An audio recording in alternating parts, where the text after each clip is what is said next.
Olá pessoal, bem-vindos ao Borderlar. Eu me chamo Duda e esse vídeo é a parte 2 do meu primeiro vídeo, Minha História Vivendo com Borderline. Então, se você ainda não viu a parte 1, confira aí, eu vou botar o link. Meu gato está passando por trás do suporte da câmera, então vai ser super bem tranquilo. Avisos importantes. É muito importante a gente escutar a palavra de psiquiatras e psicólogos e sempre procurar a ajuda deles, ok? Beleza. Sempre lembre das pessoas que não conseguiram chegar até aqui, as pessoas que não conseguiram ter ajuda a tempo, porque é por elas que eu tô fazendo esse canal e é por vocês, para vocês encontrarem ajuda o quanto antes. Vamos para a segunda parte da minha história com o meu diagnóstico borderline.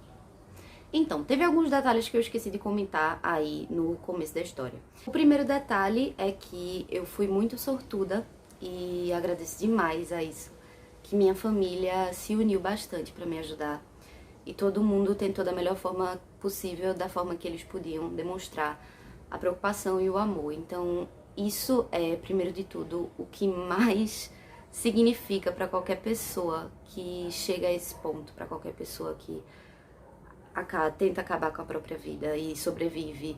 É o apoio da família e das pessoas que amam essa pessoa. Então, vamos botar isso sempre em mente quando a gente tá lidando com alguém que tá passando por uma situação assim. Já que eu era uma pessoa suicida, a primeira coisa que aconteceu foi, eu perdi totalmente meu direito de privacidade. Eu tinha que estar acompanhada constantemente de alguém, até pra ir no banheiro, tudo isso. E eu tava totalmente afastada de qualquer objeto cortante. E eu tinha que estar em locais com barras pra eu não tentar me jogar, enfim. Toda essa preocupação é muito necessária quando a gente tá lidando com uma pessoa com tendências assim, ok? Minha chegada na clínica foi traumática, certo? Mas eu também encontrei um acolhimento muito grande. E aí, eu conheci as duas pessoas que iam tomar conta de mim enquanto eu estivesse lá internada na clínica, que é a Andrea e Érica. Elas foram minhas cuidadoras e são duas pessoas que, meu Deus do céu, eu as amo profundamente. A primeira coisa que as minhas cuidadoras me ensinaram foi parar de me desculpar.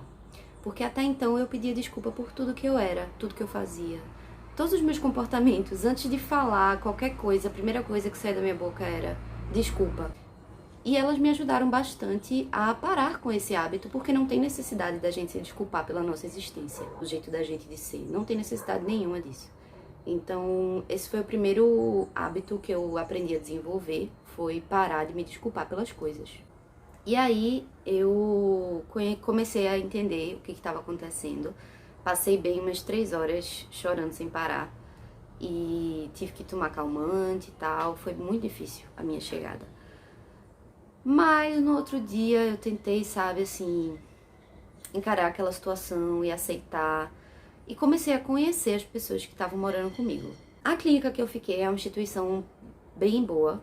Só que é uma instituição de psiquiatria, né, de conter pacientes psiquiátricos. Então, assim, tem uma série de problemáticas, certo? Que eu quero trazer um vídeo somente sobre isso, porque é muita coisa. Na clínica eu tava numa casa que geralmente mulheres não moravam, porque era majoritariamente de homens, certo? E essa casa era toda engradeada e tinha 2 andares e a gente tinha uma mesa pra almoçar todo mundo junto, mas dentro dos quartos cada um tinha uma geladeira. O meu quarto pelo menos tinha uma geladeira, tinha ar-condicionado, tinha TV, então assim, realmente era muito confortável, graças ao meu plano de saúde, que também foi um problema muito grande pra gente conseguir.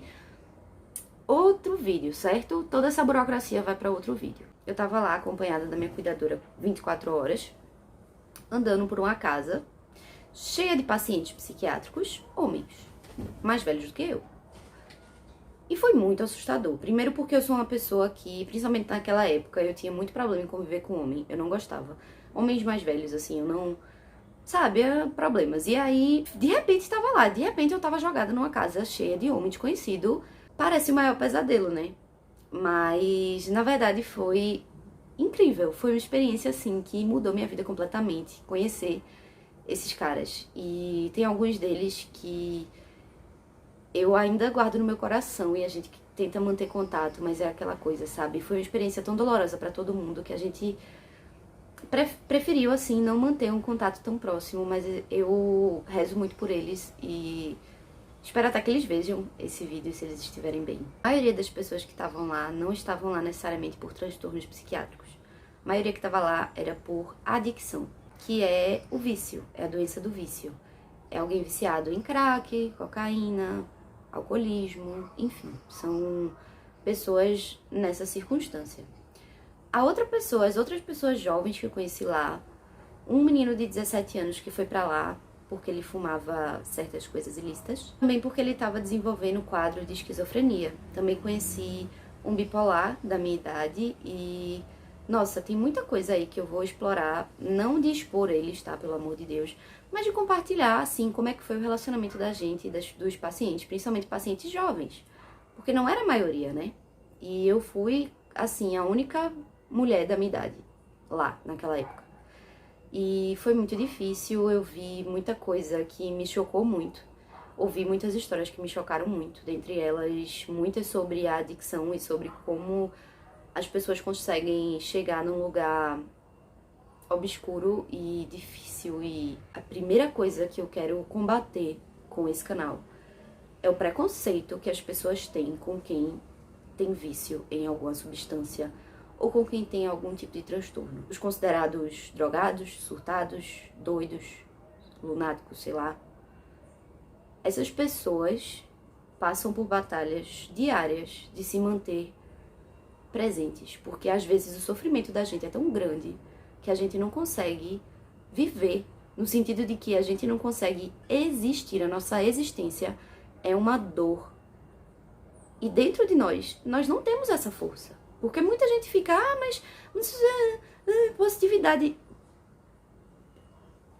O nosso cérebro não tem essa química balanceada para estar sendo capaz de gerenciar o que é viver no século XXI.